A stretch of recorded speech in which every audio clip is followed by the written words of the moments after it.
Welcome in 07 Citizens Black here from Castle Black Gaming, and this is a review for Drake's new bad boy of the galaxy, the Corsair. Now remember, if this is not your first time checking out my channel, then please consider subbing and also liking this video and even commenting on what you think about the Corsair, whether you own it or not, or if you're thinking about picking it up and have more questions this review doesn't answer, then I'll be happy to answer them in the comments or over on my Discord channel where I'm happy to answer questions in any format. And so with this intro out of the way, let's go ahead and get to the review.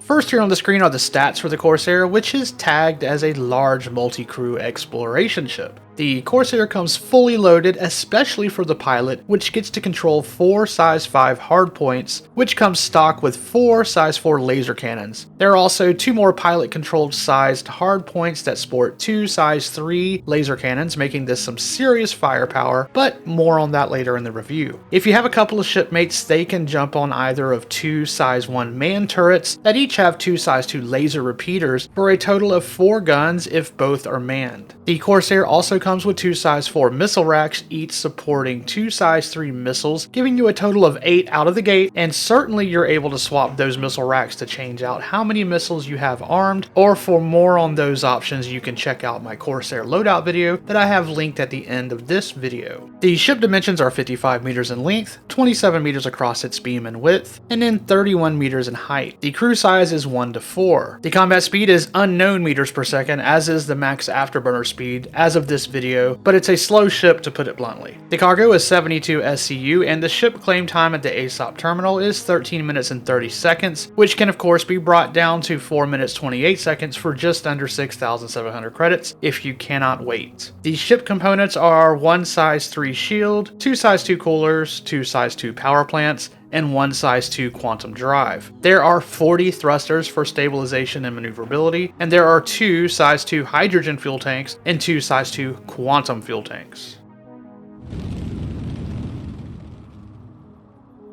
So for many ships, this is a real concern for some of the ship owners and can determine if they in fact use a ship daily or decide to go with something different that they find more convenient to get in and out of, and so I include the time it takes to enter a ship for those owners who want to weigh that into their decision. The Corsair is just such a ship as it is larger, and therefore the time it takes to get on board and into your seat could very well be too much time for someone to want to use this daily. There are 2 ways to enter this ship when it's on the ground parked. The first one is through the elevator on the side of the ship, and this method took me anywhere from 28 to 32 seconds, which isn't bad, but waiting for an elevator, which is something you cannot control, can be irritating, and I do wish there were manual ladder entrances for medium to larger ships, especially in light of elevators sometimes being buggy to use. I do like that there is an alternative entry into the ship though, and that is through the back cargo door. Now when doing this method, you of course will need to close the door behind you, which can take a few extra seconds off your time, but regardless, I was able to get through the back door, the engineering section, the living quarters, and into the cockpit in around 32 to 35 seconds, which wasn't that far off the mark. But the elevator has the potential to be faster most of the time, but at least if you decide to take that back hatch, you know it's about the same amount of time, and maybe even comparable if you do not close that hatch behind you.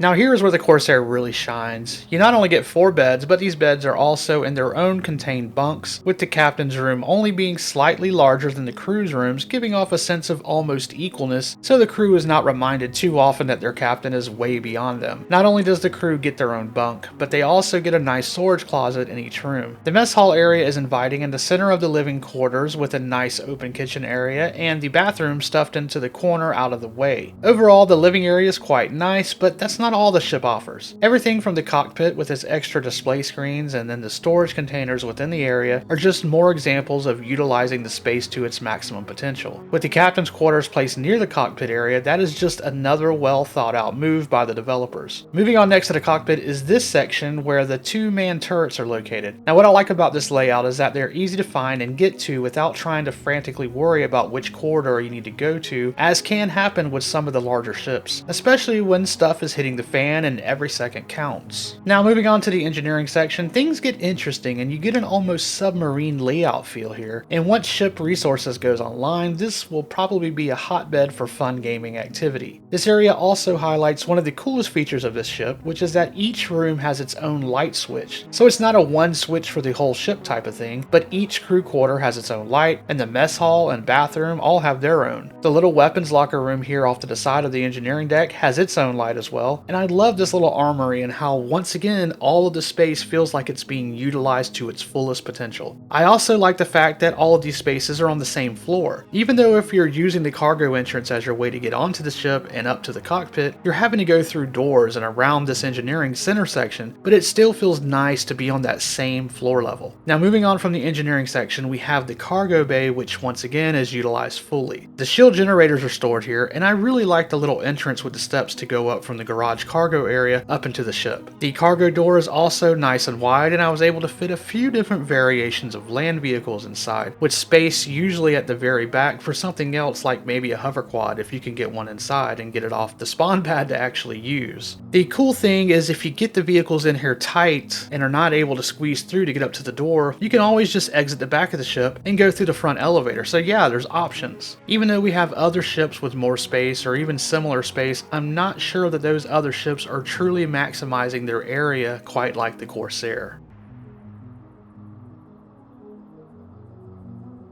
The Corsair has a 3 paint pack that can be purchased with, I'm sure, more colors along the way, as I can easily see the Corsair getting a best in show paint job next year, but let's not jinx it yet. Anyway, the 3 paint jobs currently available are the Commando paint, which definitely has that military vibe with its green paint job and orange accent, the Eternity paint job, which looks really cool with that black and red accent, and then my own personal favorite, the Hinterland paint job. Now while that yellow is certainly not the best looking yellow around, I like the contrast of it against the darker underbelly shade, and it gives off a retro look that I happen to like. Regardless of which way you go here, I'm happy the 3 colors look very different from one another. Alright, so the Corsair is meant to be a lot of things and maybe not exactly one thing in particular, but it can suit many needs. Now while it's hard to say how this ship will fare when it comes to traveling between systems, I think its core design is to be just such a ship. It's definitely something you can be on for long periods of time without needing to go to stations to restock. It certainly looks like it can defend itself or be the aggressor if pirating is your thing, and I think against similar or even some larger ships, it will hold its own quite well, and while the side turrets definitely do not cover the ship's every angle, having the pilot able to do so much damage allows the 4th person in the group the chance to be able to keep the ship together through engineering once that gameplay loop goes live, and so with the ease of the ship's layout playing a factor in being able to move about the ship to put out fires or just be there when needed, I can see this ship being one that can outlast other ships because remember, it's usually logistics that win battles, and having a ship that could be easily traversed during a crisis can lead to victory. So besides combat and defending itself, what else can you expect to be able to do with this ship? Well, it has 72 SCU of cargo space, and while that puts it between the Freelancer and the Constellations in terms of how much you can carry for trade, it does happen to have what I think is a nice layout for loading vehicles, including the Rock for mining, the Mule or STV for driving to bunkers or outposts, and so on. The Constellation class does have the multiple entry points to drive in and out using the drop-down elevator, but I've enjoyed using the drive-up ramp style more than that lift-type elevator, as it seems to not have as many issues with the ground, but that's a personal preference. Some do not like loading up a ramp, but each their own. To me, this ship makes for a good daily driver, offering up a multitude of things to do, and it hitting a sweet spot of not being too big to move about fast or hard to park, and still very much easy to solo, so you can land near bunkers or outposts and jump in a land vehicle to get closer for transporting your loot, or you can go off and do some space trucking or do some of the larger bounties. These smaller ships will be more difficult to land hits on, but certainly not impossible. The Corsair opens up many gameplay loops for a group or solo players alike. With larger ships, you get larger costs when it comes to upgrading. The engine is one of those things that most will update right away, and by the way, for a full loadout of parts I recommend beginners go with, along with where to find those parts, check out the loadout video for the Corsair, which again, I will have linked at the end of this video. Now with the shields and quantum drive, along with the weapons, which on this ship is where the bulk of your money is going to be sunk into, the costs can very easily go up to 300 to $500,000 credits easily in parts. Now, will you need to spend that kind of money to make the ship useful? No, it comes pretty useful out of the box. Even the Quantum Drive is not bad in terms of times it takes to get about, which I will show you in a comparison in just a second. The stock weapons will definitely allow you to take on some bounty missions to start earning if that's your goal, so you should be good to feel comfortable with the ship with no money spent on it at all. Now, as part of the upgrades, I also wanted to show the different travel times this ship will have when you compare the stock engine with an upgraded one. The stock engine, the Grade C Torrent, is not bad in terms of how long it takes to fly from Crusader to Hurston at 4.5 minutes. Now sure, the upgraded XL1 gets you there in 2 minutes and 45 seconds, but still, either of those times is pretty good. Of course, once we get to Pyro, the distances will be greater, so that's a whole new ballgame. But for Stanton, this isn't bad. The trip from Microtech to ArcCorp is a bit more of a difference, with the Torrent taking 7 minutes and 45 seconds compared to the XL1's 4 minutes and 29 seconds, but still not bad to start with until you get your upgraded engine. Alright, so my disclaimer here, the first part of this video has been mostly facts. Now we come to the part where it's more subjective, and although I do try not to really push my opinions too much on you, I will give my take coming from a reasonable place, trying to avoid just hyping things for the sake of hype, especially with new ships. So how looks the Corsair? This is going to be determined by how your brain perceives asymmetrical things versus symmetrical items. Humans tend to prefer symmetrical items or faces versus asymmetrical, and there's nothing wrong with that. It's just preference and how you're wired. Some people look at the Millennium Falcon and cannot stand how the cockpit is offset, pretty much ruining an otherwise symmetrical design. And yet, some people prefer that, as do I. So my opinion on the Corsair mirrors that. I happen to love the lopsidedness of the Corsair and the uneven wing sizes. I love even more that when you're up looking straight down at the ship from above, even the body is not asymmetrically designed. I prefer ships that do not look uniform or that same airplane triangular type of design like we see from so many ships.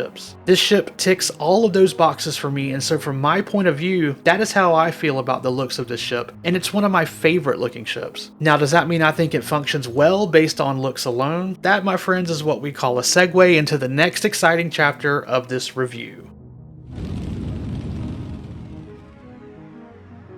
So how does the Drake Corsair handle, or is it fun to fly? Let me go ahead and say that no, it's not fun to fly. It's a space brick that is slow to get up in space in an Atmo, and in Atmo, even worse. However, I do enjoy flying this size of ship. For me, it ticks the right size in terms of maneuverability for a multifunctional ship. It's not too fast and quick to crash, its inertia does not drift too much when trying to maneuver or land, and although it's not a rocket ship, it can get up and go when you need it so long as you know what to expect from such a ship. Now, I recently traded my Corsair not because I did not like the ship, but because I wanted a medical bed, and the Galaxy concept offers up a Carrack for the loner, and so I upgraded my Corsair to that strictly for that reason. I'd much rather own the Apollo and the Corsair together, but I digress. Anyway, the Carrack to me is a pain in the tuchus to fly about as a daily driver. I hate landing it. I do not enjoy that ship at all when it comes to flying. To me, the Carrack is just a pain that is almost not worth the medical bed, and pushed me past that point of liking it based on its size. The Corsair and even the Constellation class ships fly similar to me, and I like how those handle. None of these mentioned vehicles are fun to fly like the way a Titan is or the Pisces, but I can at least handle a Corsair easily enough, and I enjoy being able to use it without much worry about landing too hard or getting stuck in trees. Now, the one thing I will say that is a pain with flying the Corsair and how design can hinder it a bit is with the wings needing to be upright to land. This can be a nuisance for some, or you could run the risk of damaging those wings if you forget about it. Now, the cool thing is that when you hit the landing key to put down your landing gear, those wings do go up automatically. But with how the stations choose to give you side entrance hangars over a drop-down hangar, this can be a very tight fit when trying to land or take off, and it happened more than once that I clipped the wings while entering or leaving, so just something else to be aware of with this design that kind of makes it a little precious. Alright, so this is a category that means different things to different people, and the best that I can do is offer up my own opinion on why I think it either is or is not worth the real money price or grind in game. And I do try to keep in mind that a great many people truly watch what they spend, and so I like to find reasons to justify something's worth, especially in comparison to similarly priced ships that might be close to the same category. I also offer up tips on buying ships and how you can incrementally move up to larger or more ships, and good times to do this throughout the year. The Corsair is not a cheap ship, but it's reasonably priced for its size and similarities to others in its class. I went up from the Taurus, which was the cheapest Constellation ship, which I thoroughly enjoyed using, and with its larger cargo space, it was a good ship to own for me. Now, if I'm being honest here, the upgrade from the Taurus to the Corsair did not really open up any new gameplay. I got slightly more firepower, especially for the pilot-controlled guns, but that's about it. I actually lost quite a bit of trading cargo space to upgrade to it. Now, the Corsair is a newer ship, so it definitely feels better in terms of how it handles, how the space is utilized, and the coolness factor is definitely in the Corsair's favor here. But other than that, it's not much different than my Taurus, so should you spend real money on it? I think that depends on what's in your fleet already and how much you're willing to spend, or if an upgrade is within your realm of affordability. If you own the Taurus now specifically, I would not recommend upgrading unless you just really want those things I mentioned earlier that were positives versus what you are currently doing. If you're expecting a vastly different ship from the Taurus or something similar, then I would hold off until it's available to purchase in game. And while we don't know yet how much it will cost to pick up in game, I'd wager it's going to be around the $5.5 million to $6 million mark, similar to the Constellation Phoenix that's in game already.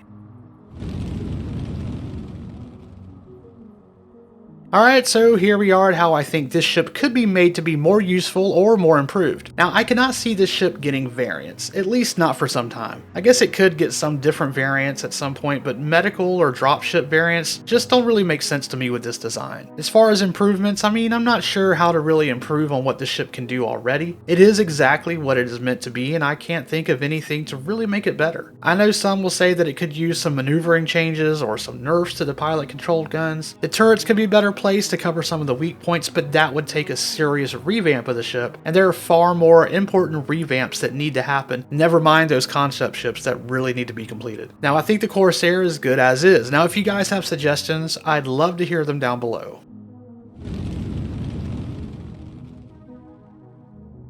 Alright, and that's going to do it for this ship review of the Drake Corsair. I think I got it under 20 minutes, so that's not bad. Overall, I really like the ship, even though I traded it away for the Galaxy. These reviews allow me the time to reflect on my own time, and I think I came away from this looking forward to the day when I own it again. But will I? I mean, I'm not sure. I might work my way back up through some ships and end up at the Taurus again and decide to stop. But it's not because I did not like the Corsair, simply that for the price, the Taurus is kind of hard to beat. Anyway, as always, I look forward to hearing what you guys think, even if we disagree. Now remember to be kind to your fellow gamer, do you, and don't give in to something just because it's new and shiny, and stay positive, citizens.